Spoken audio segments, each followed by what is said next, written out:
Yo, check. Razor. The 6 degrees of Cushley. Yeah, it's amazing.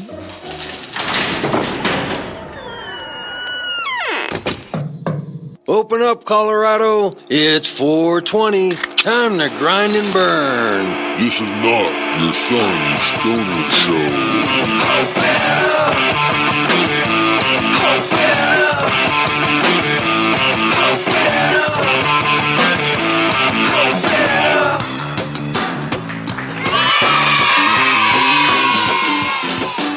Welcome to the Cannabis Community Project. This is Brainstorm. Once again, bringing you your weekly podcast from the CCP studios high up in Denver, Colorado. Here exploring the business side of this newly emerging economy, focusing on the patient, the retailer, to the geek in the garage, creating that next innovation in cannabis. This is the first media platform to help fellow cannapreneurs build sustainable businesses. Hey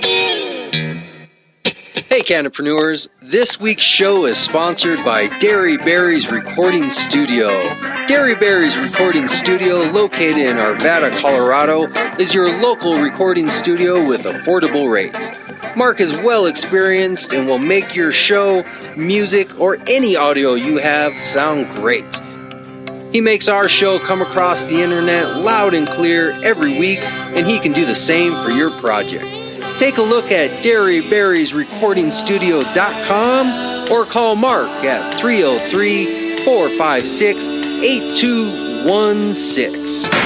Welcome back to the Cannabis Community Project for another great show. I'm excited to be here this week. I have a great interview lined up. Talking to Jay Griffin from Dank, Colorado, one of the leading dispensaries centers here in Colorado and North Denver, the Park Hill area. Jay and I had a nice long conversation, and we also toured the facility. So I'm going to bring you all of that in just a minute here. That's going to be a good one. That's one you're going to want to listen to really get the ins and outs of what's going on with dispensaries, how they operate, how people make a career in that industry. You may be thinking yourself, how do I actually get a job and then advance in the cannabis industry? I just saw a report that said 200,000 some people moved here last year. What's the percentage of those that moved here for the cannabis industry in here in Colorado? It's got to be high, right? A lot of people coming here to take your job. We need to build a wall along California and Kansas and Wyoming. The point of all this is that people are coming, the industry is growing, and people want to be involved. So what does that mean? Does it mean you want to be a bud tender? Does it mean you have to be a grower? Does it mean you have to know something about cannabis that is unique and special that gets you employed? Well, Jay really dives into it of how he's managing his 28 some people and how they are looking at the future for the long term, not just the short term. So make sure to listen all the way to the end, because at the end is when we walk through the facility and you get to hear him do his walkthrough tour. For those of you who have never toured a dispensary before or a grow house or something similar, you're going to want to listen to that. Hey, speaking of jobs and careers, here at CCP, we have our own mission of growth. We have our own vision of how we're going to grow this company into a profitable, fully staffed, functioning powerhouse of media. And it's not all going to just be me, which means I got to rely on you, the community, for you individuals out there who are really wanting to be involved in something special. You can be involved right here on the Cannabis Community Project. I am looking for producers, writers, bloggers, entertainers, technical people, those who have something to contribute and those who have a desire to be part of the industry, but maybe haven't had your chance to get in front of a dispensary owner to pitch a job, or maybe you haven't had a chance to build your own grow house or do something that is solely uniquely you. Well, now's your chance to get involved, and you don't even need an MED card because we're a media show. But man, what a fun job it is. We get the chance to explore all these avenues. Grow houses, growers, and dispensaries, obviously. Manufacturers, product makers, yes. Patients and activists, of course. And so much more that's out there to be had. So I want to open the offer to you listening right now who want to be involved in media, and you have some skills. You know how to cut an audio clip. You know how to do a video clip. You know how to write a blog. Maybe you know how to do interviews. Maybe you know how to do cool graphics and websites. Maybe there's something unique that you could bring to this industry through this show in the form of entertainment. That's what I'm looking for. The true meaning of community. Bringing like-minded individuals together to collaborate on projects that we can all enjoy. So contact me. Go to the website, go to the email, send me an email direct, go to the Facebook, the Twitter, wherever, LinkedIn, it doesn't matter, I'm everywhere. Find me, brainstorm at cannabiscommunityproject.com. We'll hook up, we'll talk about how you can be part of this show. But before we do that, let's make sure we learn quickly what we did last week, because most of us probably have short-term memories, just like myself. So let's quickly dive into last week's short-term memory relapse flashback to get a quick reminder from Diablo Dean talking about Dean Back's movie. I interviewed him. Do you remember that interview talking about the great genre of stoner movies, thrasher movies, movies that make you laugh, movies that make you jump out of your seat and scream? Dean Back Saved the World was a fun night. I had a great time interviewing Diablo. So let me give you a couple minutes right now to go back and take a listen, and then we'll move on to this week's show. Here we go.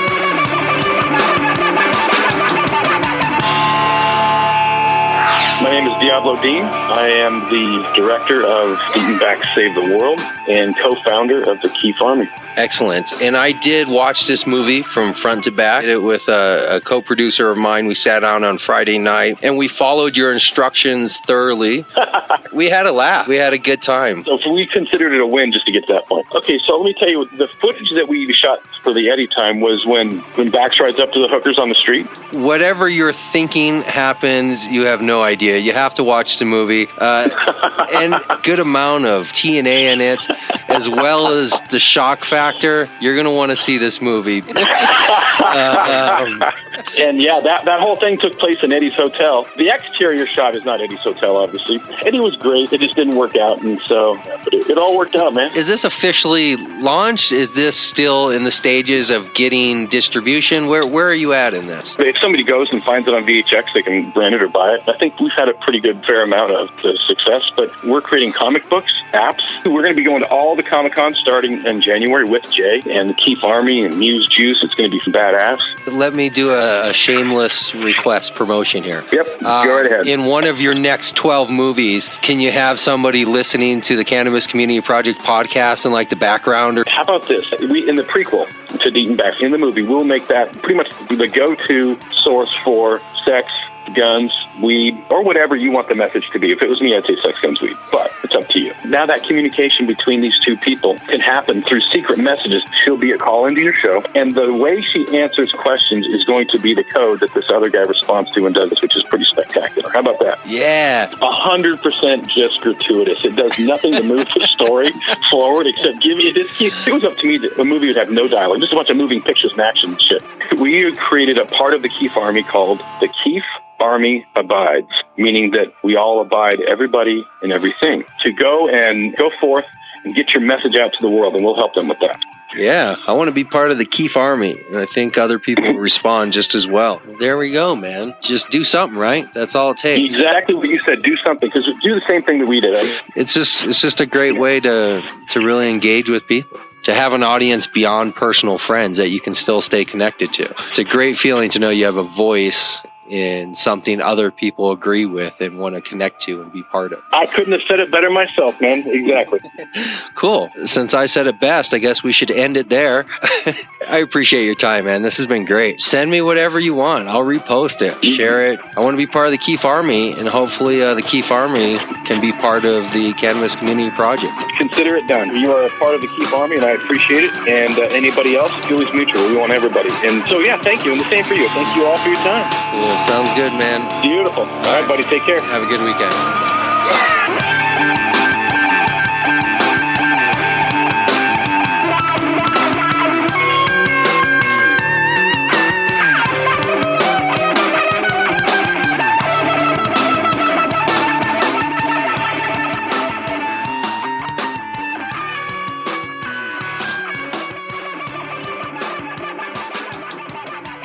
If you have an idea, a business, perhaps just some thoughts about cannabis, contact me I want to hear from you. I want to discuss these issues: health, food, music, growing, technology, business, everything else. CCP. Feeling guilty about a time with cannabis? Get it off your chest and confess it on Cannafessions, your public forum to absolve your soul. New voice message, Wednesday, 4:21 p.m. Yeah, I'd like to make a confession. My name is Walter. I have to confess that I went to Carlsbad Caverns, and we went down in the cavern. Kind of got separated from our group a little bit. A friend and I were just standing there watching the cave, and we decided to light one up there in the middle of Carlsbad Cave, and I kind of feel bad about that, but I'm glad I did it, so thanks for letting me confess. To replay this message, press 1. To delete this message and go to the next, press 7. To save, you have no more messages. And that was Cannafessions. If you have a confession to make, contact me via Facebook or the website at cannabiscommunityproject.com. 1, 2, 3, 4.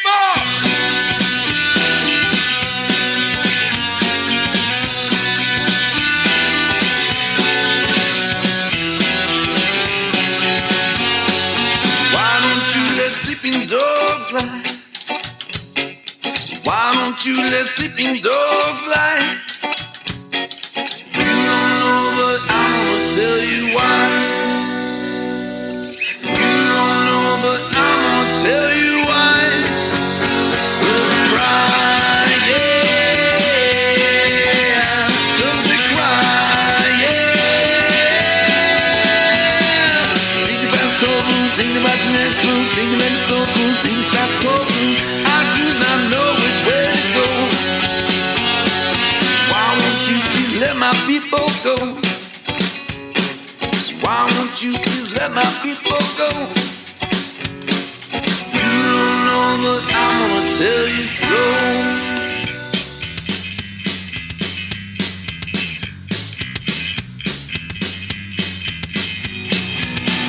Cause I know, cause I know. Find all the vaccine, coming all the wet dreams, sneaking through the drug scene, coming out so clean. I do not know which way to go. I do not know which way to go.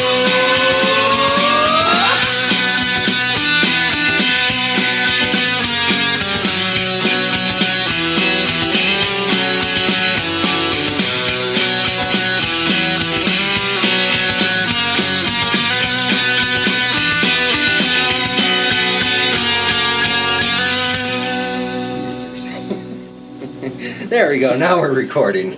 But now you had a chance to say it.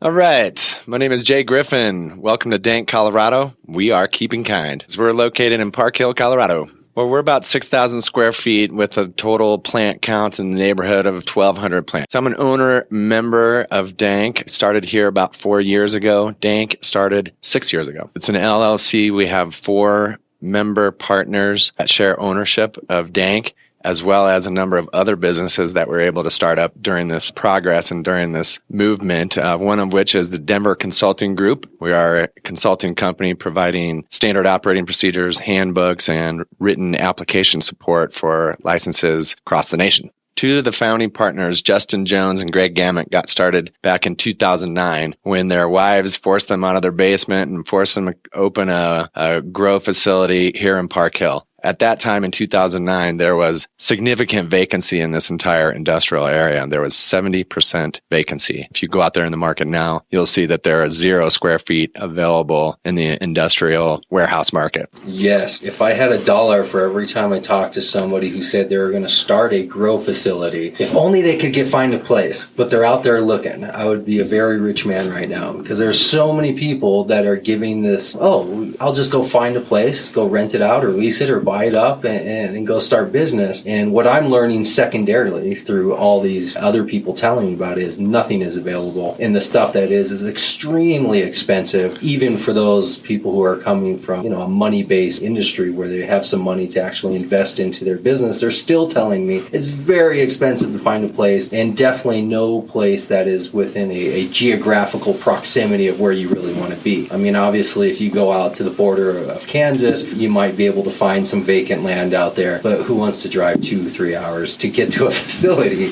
What's the actual backstory of how you got involved? Did you start out as a worker, a bud tender, or a grower? Yeah, when I started down here, I had been working as a landscape architect in the Denver market for a period of about 16 years. And through that time, I started with a company that grew from 11 people to over 120 people. And because I was entry level in that position, I was able to help that company grow by creating the employee manuals and the standard operating procedures for a landscape architecture firm. So when I started down here at Dank, it was after the economy crashed in 2008. And by 2010, I was in need of some additional work, and I was able to get a starting position as a trimmer here at Dank. And when I started, I noticed there was a lot of things that were not being addressed to allow this company to grow with organization in mind. And with the pending recreational sales, I knew that was going to explode very soon. So when you say landscape architecture, does that mean you were getting hands muddy out there in the grass doing landscaping, or you were designing landscapes in that sense? What exactly, where can somebody picture you're coming from? I'm a professionally trained landscape architect, and so in that position, we handle large-scale submittal projects. During that time, I was working on 1,000-acre communities and developing community design guidelines, written documents such as technical specifications, as well as covenants, codes, and restrictions. So at that level, there's a lot of written documentation that occurs to get any project built. So I wasn't actually doing the hands-on. I was doing more of the design work, but also I was working with a number of communities as Colorado was growing in the late 90s. All the surrounding communities were developing more stringent landscape codes, and so I was working with these communities during that time to help write their code. And so it's with all this tedious writing in my landscape architecture career that I was able to step into the cannabis industry, really doing very similar things that I was doing there as far as the written material, but now for an industry that had no standard operating procedures, I'm developing all those fresh. I like that you say you highlight the knowing the code part, because when I look at contractors, for building, the way I separate who I want to hire is not necessarily the person who knows how to swing the hammer the best. It's the guy who knows how far between the nails the hammer needs to be swung. The guy who knows the codes, who knows the regulation. I mean, in my mind, that's kind of the person who spearheads the project, is the contractor who knows not just how to use a saw, but where things need to be placed to meet regulation and code. And I think that's probably what escalated your own advancement through the industry, is not just your ability to trim and understand how to work with plants, but probably your understanding of the administrative part.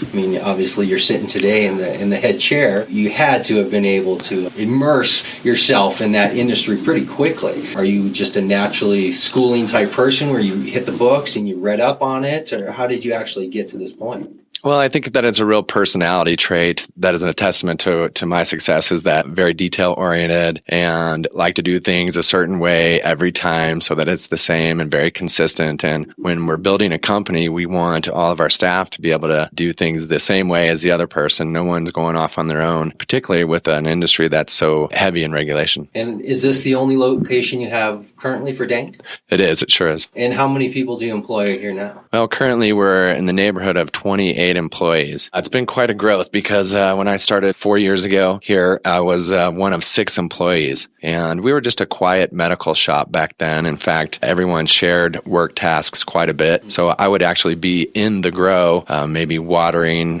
doing some cultivation tasks, and I would get a call from a customer, and I'd have to put down what I was doing, go out and meet that customer, work with them, meet with them for about a half hour, sell them some product, and then get back to work. And we increased our sales sales in the medical shop during my time there. In fact, shortly after my start here and after we saw how I was really getting after it and making waves here, quickly became the manager of the medical store. And our sales continued to increase there until 2014 when recreational sales were released. And in 2014, we grew from about 6 employees to about 28. Was it on the job, all of your learning how to be a manager and run a business, or did you have to take some type of educational academic study on how to run business? Well, throughout my career in landscape architecture, I always was a mentor to the rest of the staff. I was in charge of an entry-level training orientation program there, and I never stopped learning throughout my whole career. So now that I'm in the cannabis industry, I've kind of continued that trend. I get out there and I try to go to different events and conferences and kind of always out there trying to educate myself and expand that knowledge of starting up these businesses. And where that's paying off now is that nationally people are looking to Colorado for that guidance now as well. And so now we're seen as an expert in the community. Are you more of an executive manager, or are you an operations manager where you're on the floor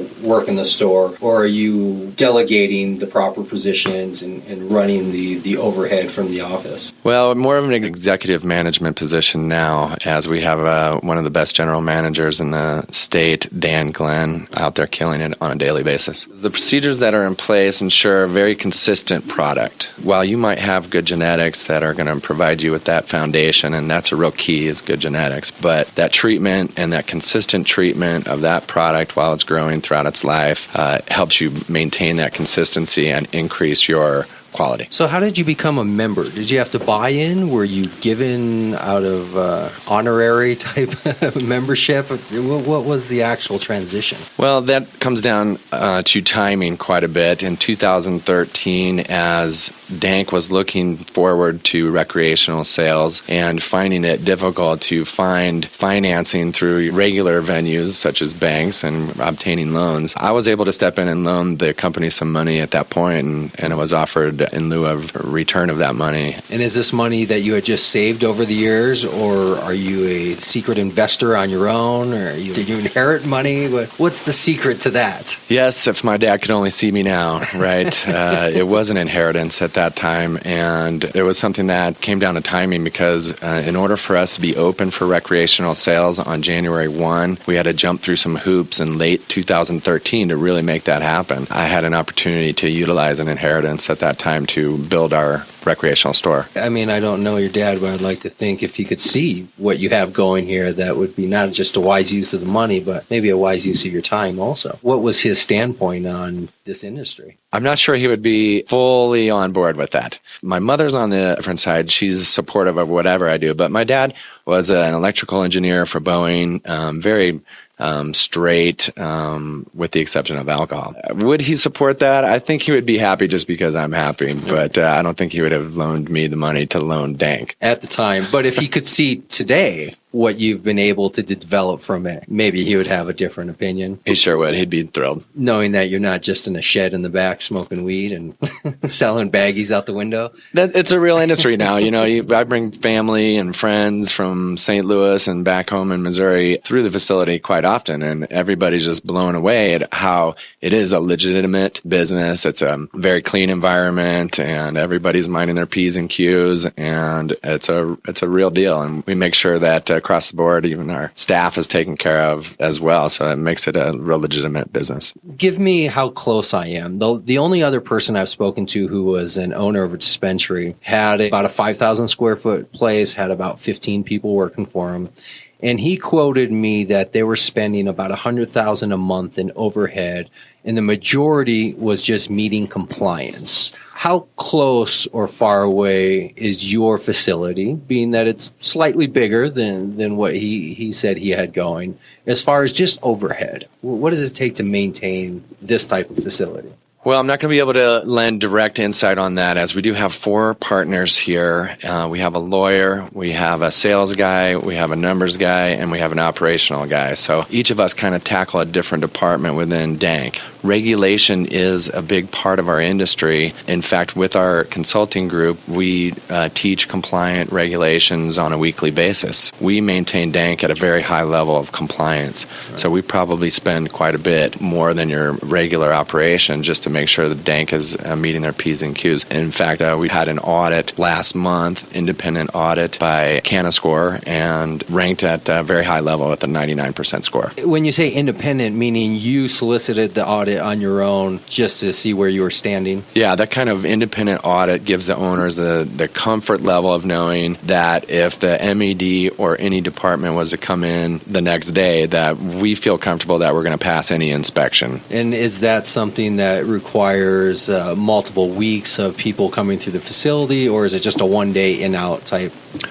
operation? No, the Cannascore application is a really handy application that is licensed by Denver Consulting Group, and in a period of about 2 hours, they utilize the Cannascore app to answer a series of questions, and at the end of those questions, it spits out a Cannascore based on your compliance. And they can also associate photographs with each item, and then they issue a report at the end that says, you need to address these 5 things to be totally compliant. You're compliant from the state standpoint.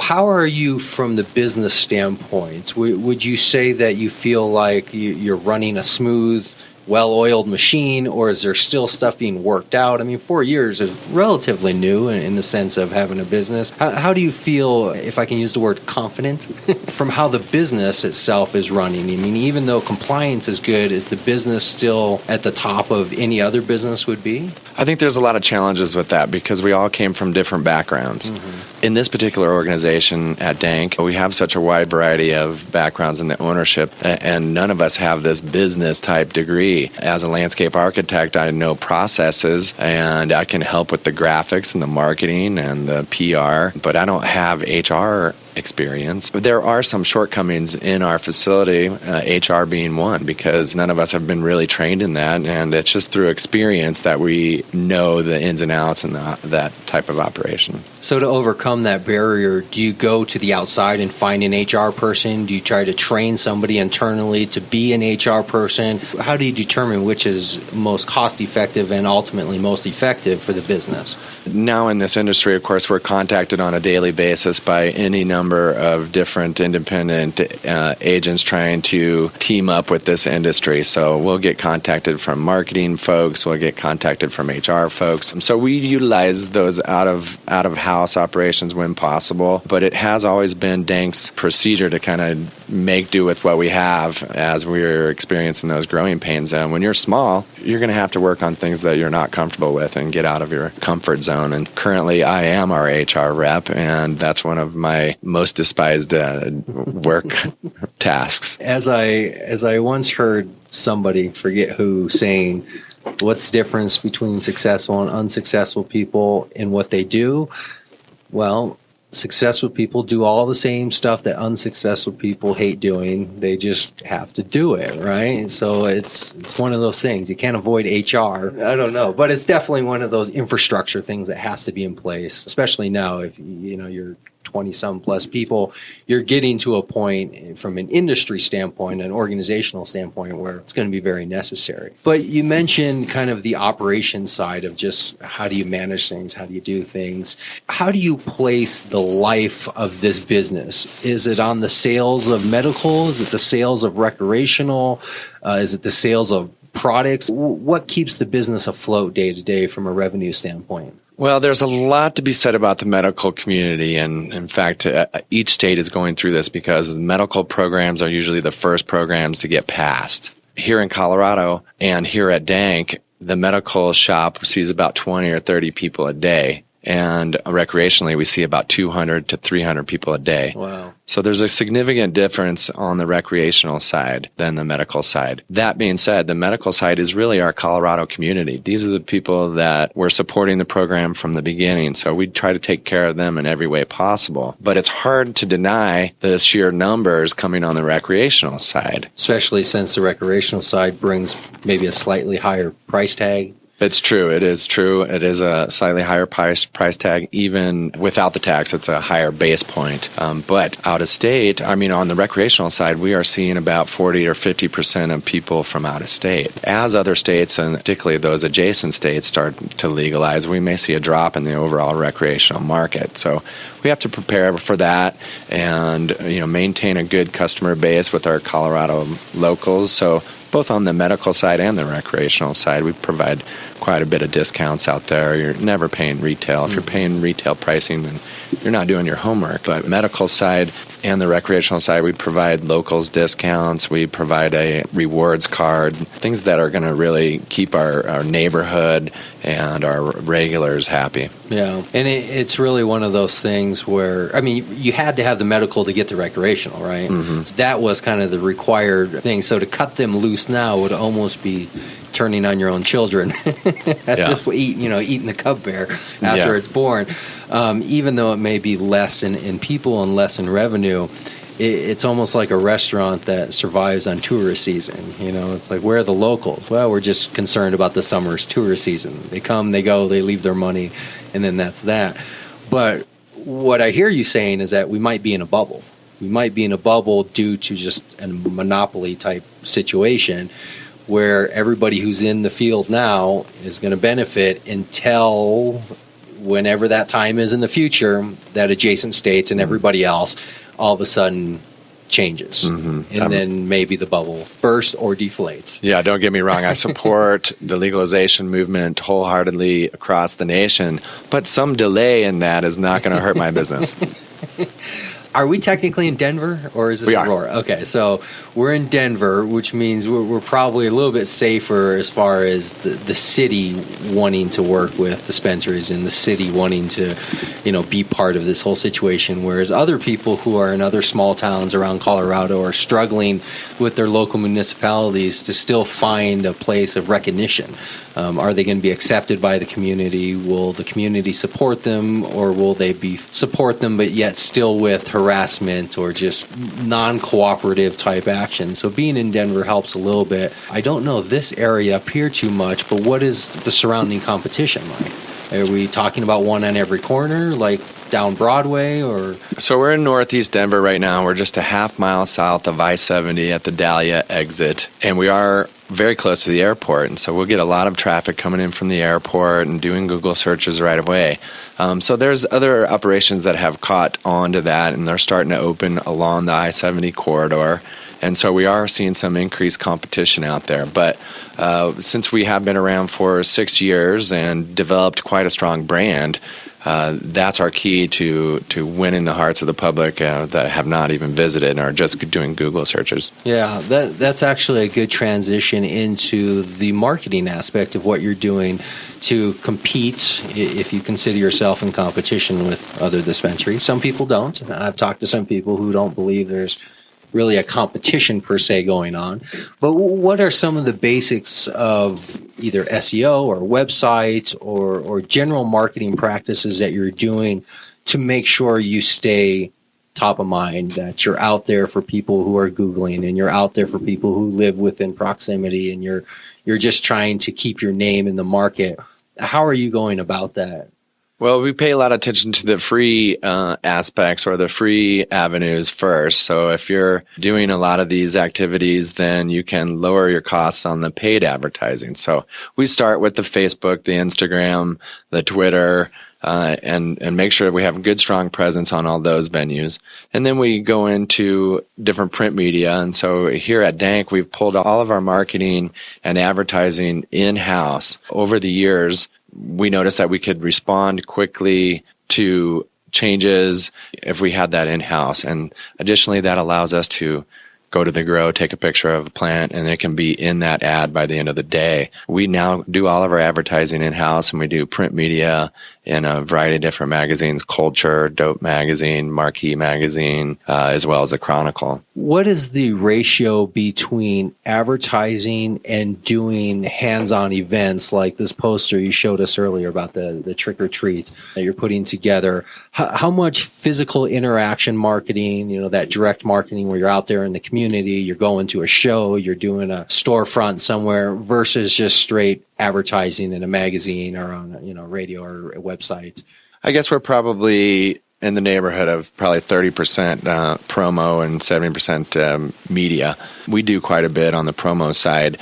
We sponsor free music at Park House Tavern on Colfax every Thursday. Meaning you pay a musician to come in and play, and then you put like a banner or something up in front of them? Right, but then we make that available for the people for free. Oh, okay. So there's no charge to the customer coming in, and we get to promote, and then we'll share that sponsorship with other vendors. So Open is a big sponsor that'll co-sponsor those events, and they'll bring their bus down, and we'll have a good time down there. In fact, it started to become a real industry night where the service industry as a whole is getting discounts down there. So that's what we're doing on Thursday nights. And then we do other promo. We'd offer 4 different yoga classes a week in one of our units here that we haven't grown into yet. And so we offer that for free. And the yoga instructor is getting sponsors for that, like Julie's Edibles and Sweetgrass and Dank. And so that the yoga is available for free. And so we're getting a real good turnout from that, particularly because we're in this Park Hill neighborhood that maybe doesn't see a lot of the yoga activity or doesn't have an opportunity to go to the classes. So we make a real available and approachable, no-cost, entry-level yoga class that, they're getting coupons for Dank too.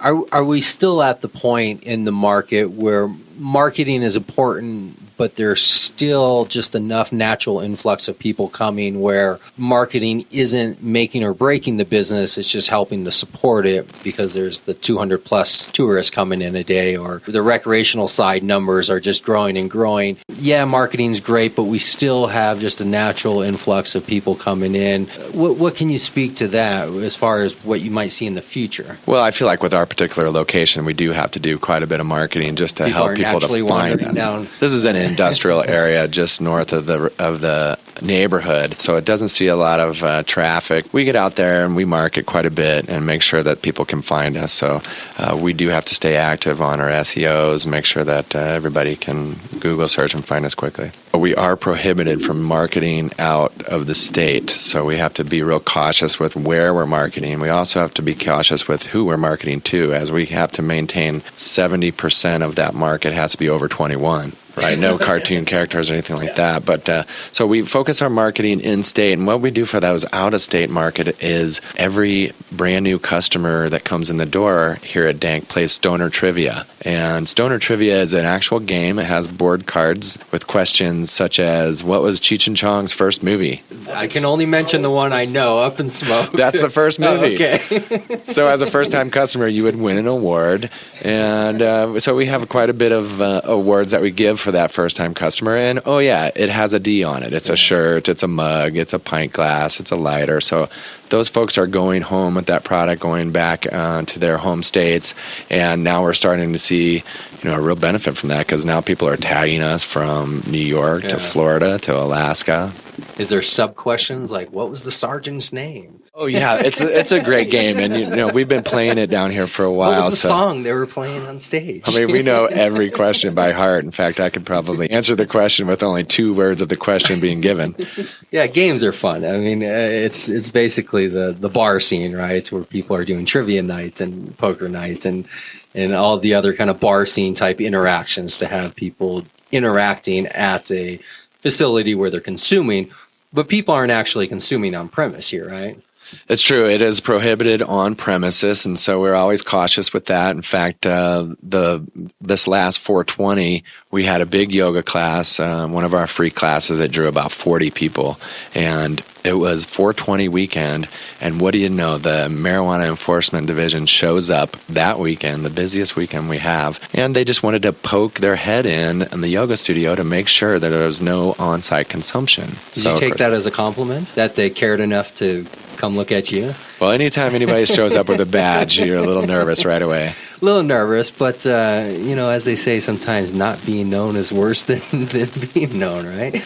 So at least you're making enough of a presence where somebody in some office said, "Hey, send some guys down to Dank," and it's a little bit of a compliment that you've made enough of a splash in the water to get some administrator somewhere to push a pencil, with your name on it. I'm good. I'm glad we passed that one with flying colors. We've had a long, good standing relationship with the Marijuana Enforcement Division. We're number 4 recreationally and number 11 medically, both of which are very early licenses to hold. So we've been involved with them for a long time, to the point where the Marijuana Enforcement Division will even send representatives down to Dank to train their staff. So it's a big pat on the back when we know that our facility is known at the Enforcement Division and good enough for them to come down and be a part of it. Does that mean you were the 4th medical dispensary to be licensed? 4th to be licensed. And the 11th recreational? Right. Too bad you weren't the 20th recreational, right? You could have really turned that into a good poster. Yeah. Right? Ask them to reclassify you or something. There's a few people down. Obviously, as an owner, your future is to make more money and grow. But what is the future of a dispensary in general? So if I'm a low-level worker, right? I come in, I'm low in the totem pole, probably close to minimum wage. What is a career potentially for somebody coming into the industry to work through for the next 20, 30 years of their life? Where do they go in this industry? That's something that we've been trying to really provide a future for our staff in many different ways, because there is a potential that they would hit a ceiling at a particular job. Let's face it, rolling joints all day, every day, it's an entry-level position, and so you have to make sure that you're taking care of them in other ways. The most regulated industry, maybe second only to nuclear, I understand. There are a lot of regulations, and so there's a lot of things that happen behind the scene that we have to address prior to that product hitting the shelf. So it's not as easy. A lot of the customers and a lot of folks may just think it's as easy as growing weed. There's a lot more to it at this point. There's regulations, there's packaging, there's labeling, there's specific products that are prohibited in the grow, which cause it to be harder to grow a commercial product. You're also dealing with a wide variety of other costs to run your business. So there are a lot of costs. Is there room for that to fluctuate some? Yes, but it's like a commodity, so it varies depending on the time of year. We have a hard time with large production numbers in the summer because it's hot, and so production goes down because the HVAC may suffer a little bit. And you're doing all indoor grows. And we do all indoor here. And this fall, we're approaching a time where a lot of these large outdoor grows are starting to harvest, and so we'll see some drop in costs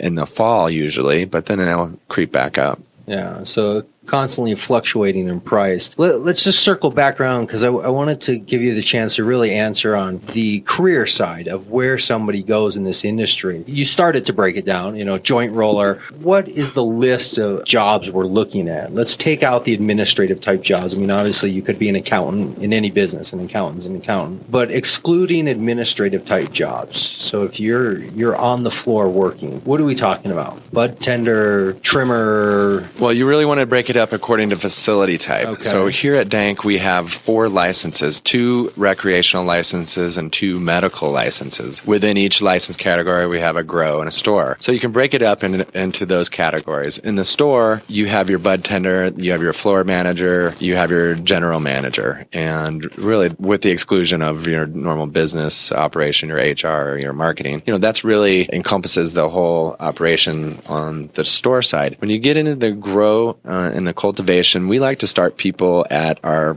packaging department. And the packaging department is really an entry-level spot. It can be between $10 and $12 an hour, depending on your experience. But from that position, you're able to really stay on task while you're seeing all the other tasks that are getting done. And it's a pretty mundane task, 3.5 grams, 1 gram, roll a joint, all day, every day. So what we like to do is we like to graduate the people from that position into the cultivation crew. And so then they become an entry-level cultivation crew where their day-to-day tasks could be trimming, cleaning, could be cleaning trays, could be flipping the room, which is really cleaning the entire room in between harvests. And of course, the normal cultivation tasks. Then our next level up, which would be your cultivation tech, and they're doing nutrient mixes, and they're doing pruning, and they're doing more problem solving at that point. And then, of course, as we work our way up, your cultivation supervisor gets more into the metric inventory control system, which is the state-mandated inventory control on the computer so that every plant in the grow is identified with a number. And so very tedious. And so supervisor role for that position is allowed to move product around in the digital world while overseeing certain aspects of the grow. And then, of course, we have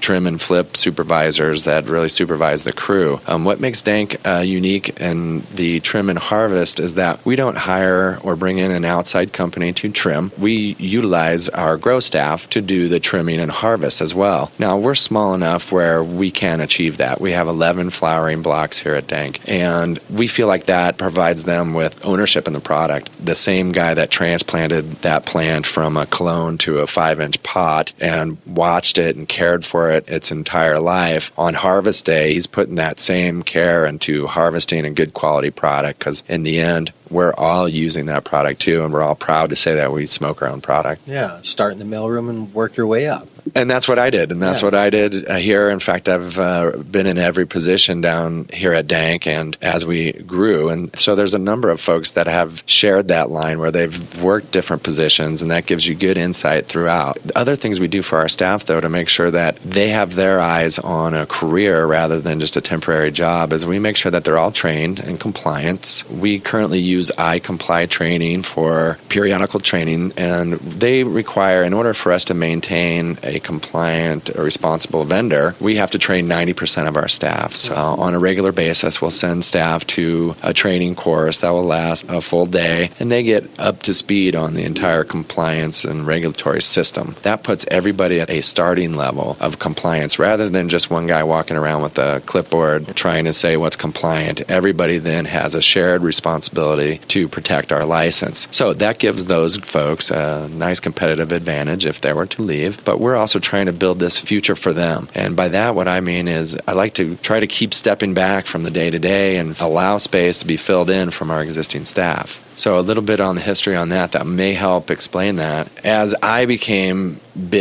too busy for the day-to-day operations, I stepped back from the day-to-day operations. Those roles get filled in from below. And so the GM then is doing all the acquisition and purchasing, which I was doing previously. And so when that position moves up, then there's more voids at the other levels. So all our bud tenders are actively involved in on the marketing and the PR side. It's difficult to sort of multitask at the bud tending level because of the customers and always being busy. But, we want to create more responsibility for those folks rather than just having them pigeonholed in one position. Right. It's like, have you heard of, like, at Google, they have the 80-20 time where 80% of the time you're working on your main job function, and then they give you 20% of the time to explore your own ideas and products and stuff at work, but kind of your own, like, hey, I'm interested in doing this. And they let that happen because they say that's where they actually source a lot of their new ideas and development from, is by giving people the chance to step outside of their main job function, be under the roof of the facility, but yet explore personal interest within that to come up with something that maybe nobody else had thought of, because they're doing their own time, their own interest, their own exploration of, hey, here's an idea I had. Oh, but I don't have any time to really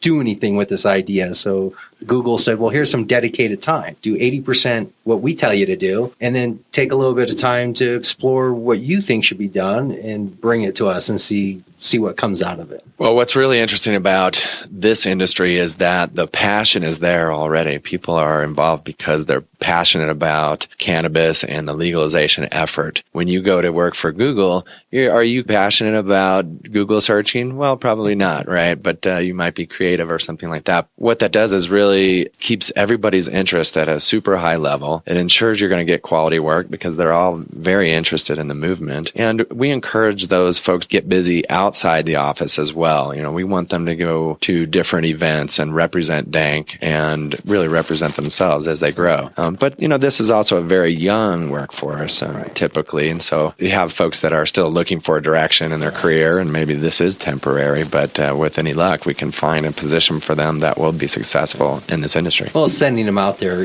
they double as marketers also for. I mean, that's how we met. We were at a networking event. We met. Now we're talking. You're giving content to my show. Without me going to that event, we probably would have never met. I mean, maybe in the future sometime, but under the same circumstances to set this up, it really required a physical presence. I don't know if I would have called you on the phone and said, hey, I'm a radio show podcast. Can I come and talk to you? If it would have had the same impact as actually being there and meeting you in person and saying, hey, what do you do? What do you do?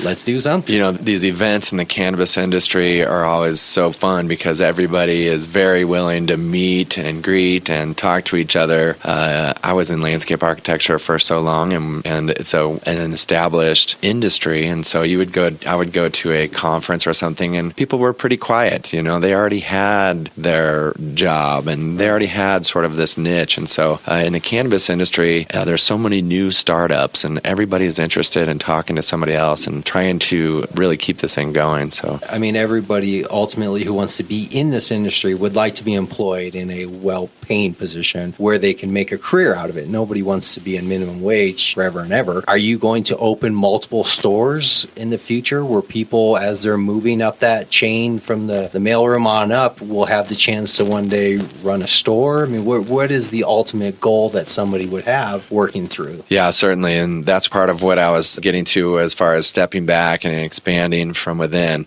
In 2014, with the success of the recreational market, the owners were able to step back from the day-to-day operations, creating more space within Dank, and we started a consulting business. And Denver Consulting Group now provides licensure support across the nation. And so what often happened in the case of our New York application with New York Canna, we work into that agreement that we will manage their stores. And so at that point, once successful, we have the opportunity to fill their staff positions with staff of different levels. So that's where our staff is really going to be at high demand, and they're going to be able to be an expert just starting in other states. People laugh when they hear about working in a minimum wage job, but there's always, with enough time, a way to come out of that on the other. Even working at McDonald's. You can work at McDonald's, but if you stick it out 20 years, you can make six figures. You just got to stick it out and move up the chain and get past all that minimum wage work until you get to a position where you can still be at McDonald's, but now you're actually in a position that's paying you six figures a year to do a different type of job. That's why I think a lot of people, when they think about careers, they think about an organization and they attach a career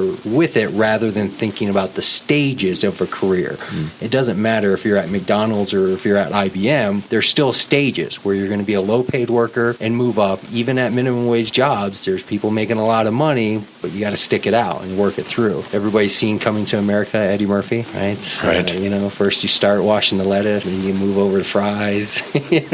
Within 2 or 3 years, you'll be, maybe it was the other way around. You start at the fries, and 2 or 3 years you're washing lettuce, and maybe one day you'll be at the front register. Well, I feel like that was me. My past 5 years have been a complete roller coaster after being a high-level landscape architect for 16 years. And in fact, my last project was an incredible project. I wrote the design guidelines for the Bureau of Land Management. So really at the pinnacle of my career, and then the economy crashed. And so everybody was getting laid off. And so I had to start over at Dank. I had to start at minimum wage, and I had to start with just 1 day a week. And so when I got in here, I kicked ass as much as I could. I worked super hard, and that was noticeable to the owners. They were looking left and right and seeing 22-year-old guys that were just coasting, and I stepped in, was just kicking ass right away. So they rewarded me, and so this past 5 years has been a rag to riches. It's such a story that's told over and over that I think nobody ever really hears is work harder, right? Work harder.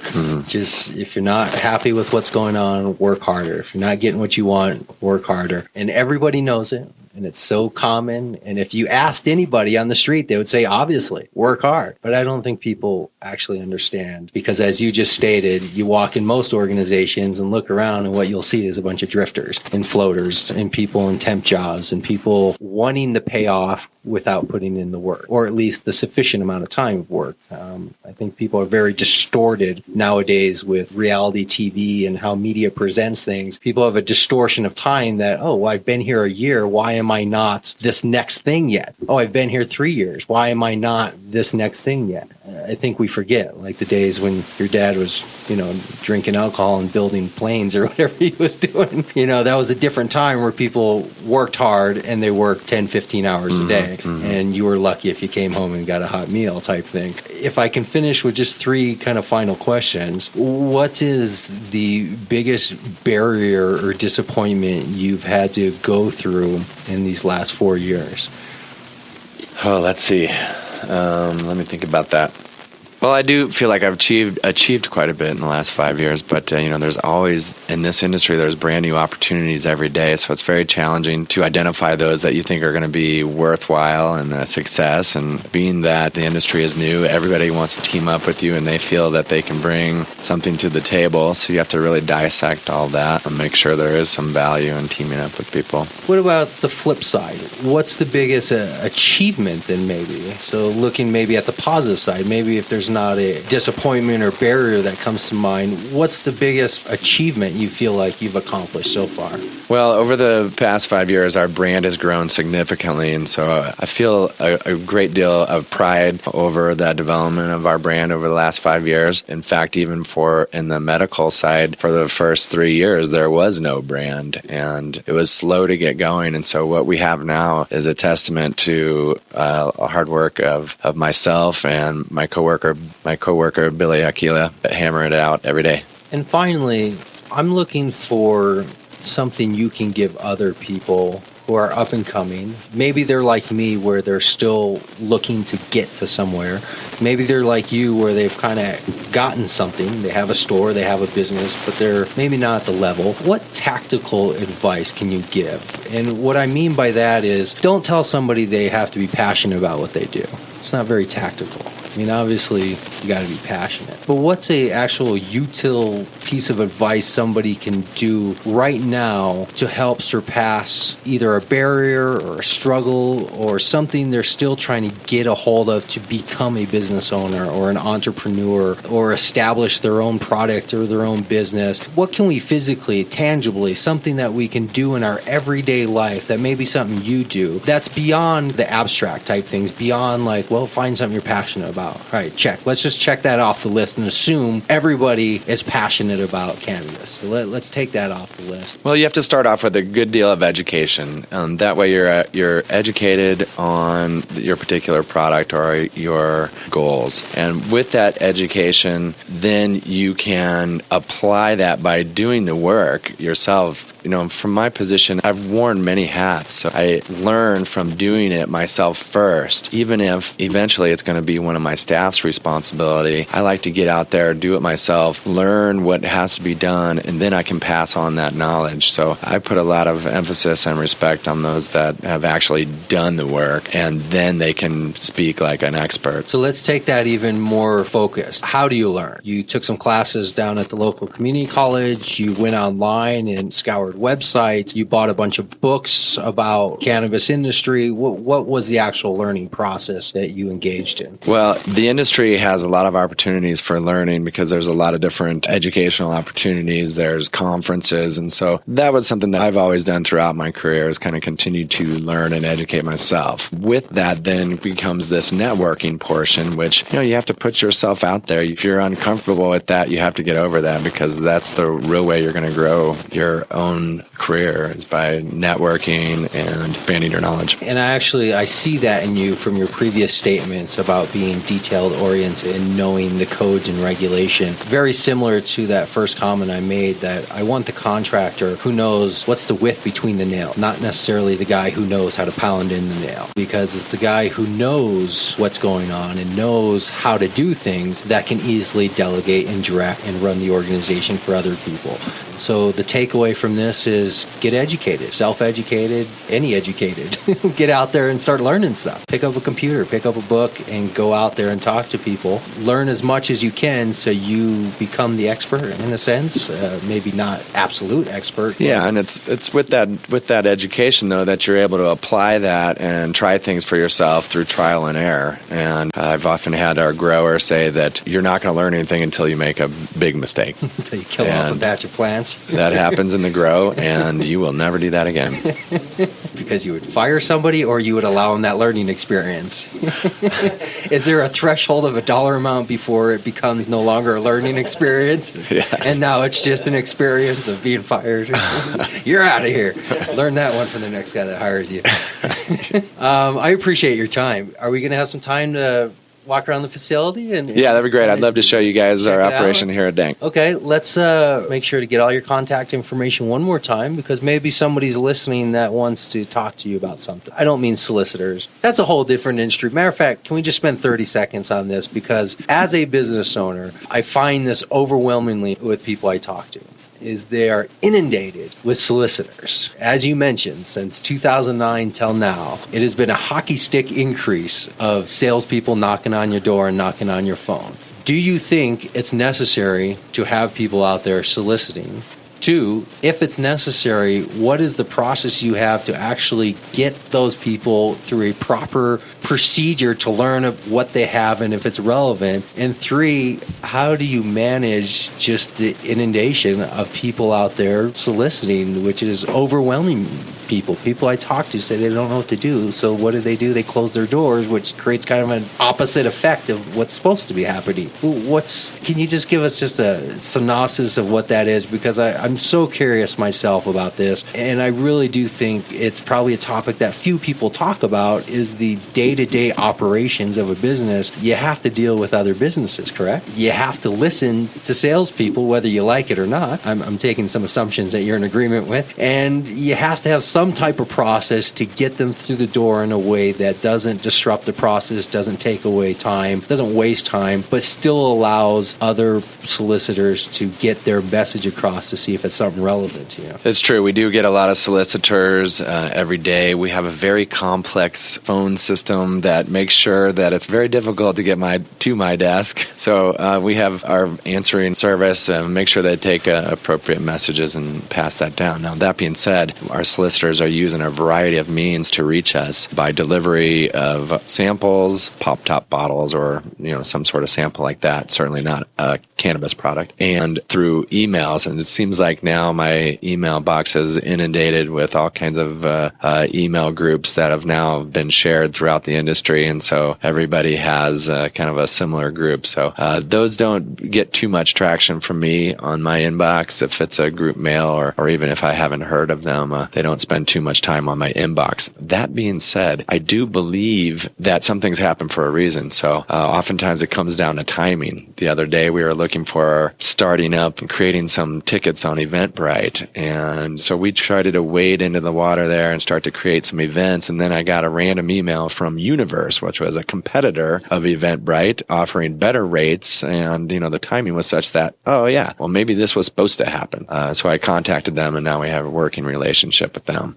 Solicitors cannot be ignored because this is a brand new industry. We have a lot to learn. There are new technological advances happening all the time. The real challenge is making sure that from my position that those solicitors are valid and that we direct them to the right person. So I'll get a solicitor wanting to talk about grow equipment. Well, I don't have the day-to-day grow experience that my grow manager has. I don't want to bother him until I know that this product is going to be of value. So we try to properly vet those vendors. Additionally, because we offer a training class once a week, we are able to get different vendors in there from all over. And so it's a little easier for me to get a vendor that Dank is not using into the consulting group network because the consulting group is advising and meeting with people nationwide. And so I have an opportunity for those folks to place their marketing information on the wall. We have a whole vendor wall of display. So even if Dank is not currently in business with those folks, they still have a voice in the consulting group. So if we had to pick one channel, phone is dead, email is dead. People have destroyed those two channels of communication.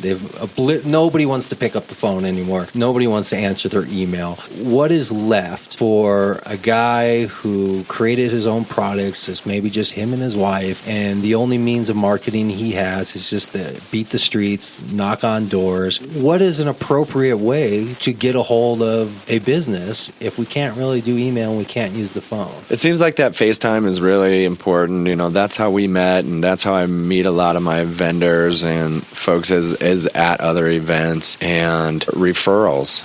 Knowing someone has used this service previously or this product gives me the comfort of knowing that it is tried and true and it is successful rather than us being the first one on the market. So back to networking and live events. Making relationships in person is where it started at the beginning of the time, and despite technology and everything else is where we'll probably end up at the end of time. Meeting people in person, saying who you are, what you do, and building a relationship. I think that's a great takeaway and a great way to end this conversation, and to really have that sink in with people. I appreciate your time. Let's make sure to give people who don't want to solicit you, but maybe want to reach out to you, a good way to contact you or at least check out the facilities. All right, good. Please stop by and see me. My name is Jay Griffin. I'm the owner member here at Dank. We are at 3835 Elm Street in Park Hill, 80207. So please, you can reach us online at www.dank-colorado.com. We also have a Twitter feed at Colorado Dank. Our Instagram page is Dank Colorado, and our Facebook page is also Dank Colorado. Incidentally, our name is Dank, but we had to add the Colorado on the end of that, of course, with anticipation of adding other states to the end of that. But also there's a Dank facility in San Diego that keeps us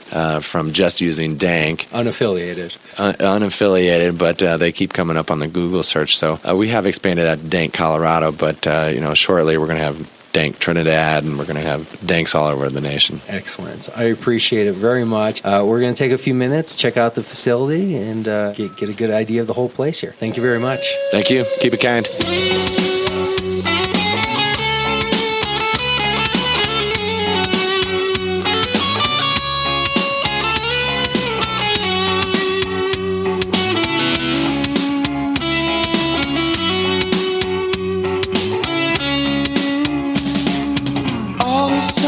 Playing just for me. Forget what you want, lyrics make you see what we're trying to say in our own way.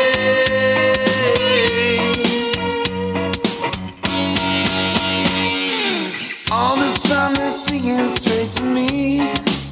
Forget yourself and who you're supposed to be. So stop and say,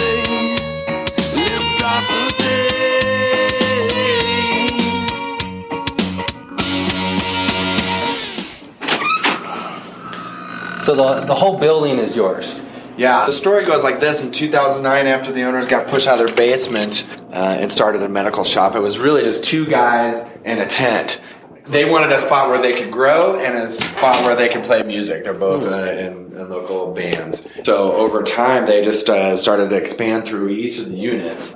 The owner saw that success and then leased the entire facility, the entire building, to Dank. As space becomes available, we still have two tenants that are leasing from us, sublets. And so if we need that space, we can get them out of there and grow into their space. Did you say the owner of the building is also a member of Dank? No, the owner of this building leases the entire facility to Dank. Okay. If we wanted to expand, where would we go? Now we can build flowering rooms in here, and that room across the hall where we were is another space. Because of the way everything's compartmentalized, is there any way to have an on-premise smoking? That's a good insight because this particular unit is off premises according to the diagram and the approved site plan. But because it's in the same building, we're just cautious about that. Right. So this particular unit, no, this is not even Dank's. This is Twisted Sister Yoga? Yeah, it's Twisted Sister Yoga. Well, this is a good space as far as events. Yes. While we're standing right here, I'll just poke our head in here a little bit too. So this is another unit that we'll eventually grow into. In the meantime, we have a guy that sublets from us, and he's got his print shop. So all our shirts and all our stuff is just made in-house, ready to go. I just had some shirts ordered from Vistaprint. So as soon as we're ready to expand, we just put a whole flowering room.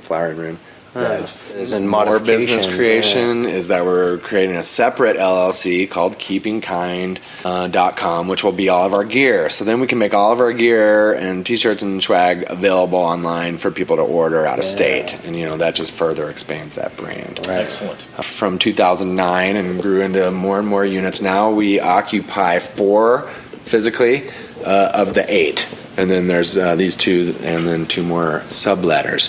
And so then also what happened in 2014 when recreational requirements came out is there was a requirement for child-safe packaging. Yes. And there was none in state that we found that we liked. And so we found this group out of California and then worked out a deal with them to be the regional distributor. So now they provide pop-top safe packaging to about 50% of the market in Colorado. These are ones you're giving away with purchases or With ones purchase. people buy? With purchase. Okay, so I assume they're very cheap. Yeah, Okay. 10 cents each or something. Okay, yeah. So this is the hallway that we're walking down from the main entrance, where it goes towards the dispensary in the back, but this hallway has all the photos you were talking about of the arts. This particular setup has been pretty good because on days where there is a long line and on January 1st and things like that, people can line up in here. On 420, we'll have a line down to here. Take an hour to get into the store. And it provides a little bit of security also. Yeah. To have, Yeah. So you guys have your IDs on you? Yes, yeah. I do. We're going to get you a visitor pass here. Okay. All right, so welcome to Dank Recreational Store. These are the best bud tenders in the city, right here in the state. What's up? All right, so here in the recreational store, we have over 100 menu items. The really cool thing about the Colorado market is that all these edibles are created here in Colorado. So all these businesses are succeeding and lucrative. You can see our medical shop is on the other side. We have those connected but separate. Our customers would enter through the outside. We carry 3 different shelves, the house shelf, bomb shelf, VIP. All right, let's just stand over here for now, get a little sneak peek of this. So in the packaging area here at Dank, we streamline this as much as possible as well. And so we break down the package and prepare it for sales in the store by creating 1 gram packages, eighths, and rolling joints. And so a typical package will come over, we'll separate the shake, and we generally will employ 2 full-time employees packing eighths and grams and rolling joints all day long every day. So at the end of their pre-weigh operation, you're going to come up with a package that is a mixed package. It still has an RFID tag associated with it. This tag then stays with this product for the entire life of the product. Again, if we were to drop a bud falls on the ground, that has to be subtracted from this number, and you subtract it as waste. Right, like food When safety. we weigh it again, it might have lost a gram due to drying, so that's registered in here. So at the end of the life of this product, you should see incremental adjustments to this overall weight the entire life of the package. So these are full. Yeah, so these are full. All the regulatory information provided on here, warnings, ingredients, package tag numbers, potency results. So you can see on the potency result, we're testing for about 6 different cannabinoids. But only a couple of them are even registered. In fact, here at Dank, we produce our own cold water extracted bubble hash. And so that's an old school bubble hash made with cold water and ice water. And so this is a real commodity. There's people that drive from all over to come and get that because most people are making concentrates out of butane and CO2 these days. But the advantage is that we can make bubble hash in a cultivation facility with a cultivation license, whereas if you get into butane and CO2, you have to have a license for a commercial kitchen. So we've included information in this tour gift set that assists in and out-of-state visitors. We give a lot of tours to out-of-state visitors that are seeking licensure, right? Yes. And so they're always asking, well, who do you use? Who's your satellite trimmer? And where do you get your dirt? And that sort of thing. So there's information in there on that. But also there's information on a lot of our vendors that are up in the front of the store. So you also have coupons in there and things that you guys can enjoy on your own. There's no sample product in there. But know that today you guys will get 20% off in the store. Excellent, man. That's the Willy Wonka tour. Yeah? Thank you. All right, so when you guys are done at Kush, I'll see you down at my office. Pick up your bags, okay? Sounds good.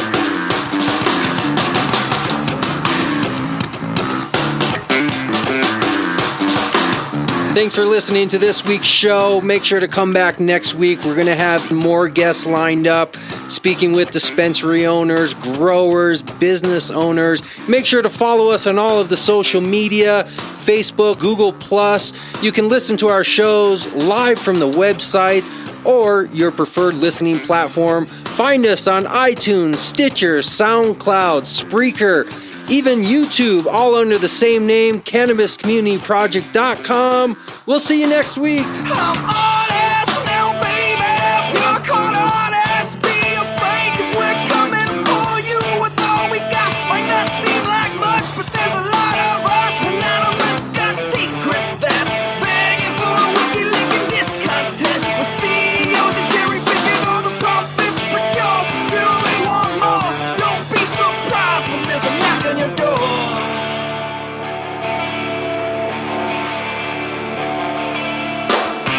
All you want percent is your money spent.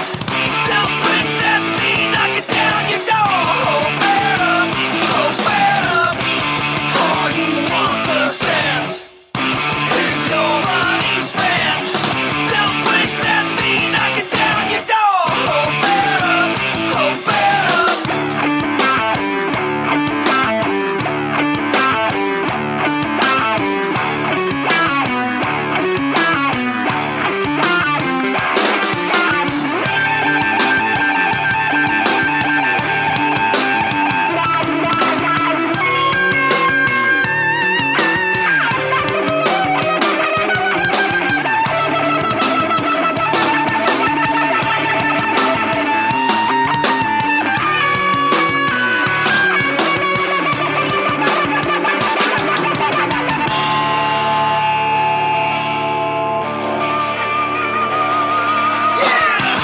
All you want percent is your money spent. Tell friends that's me, knock it down your door. Open up, open up. All you want percent is your money spent. Tell friends that's me, knock it down your door. Open up, open up. All you want percent is your money spent. Tell friends that's me, knock it down your door. Open up, open up. Open up, open up, open up, open up.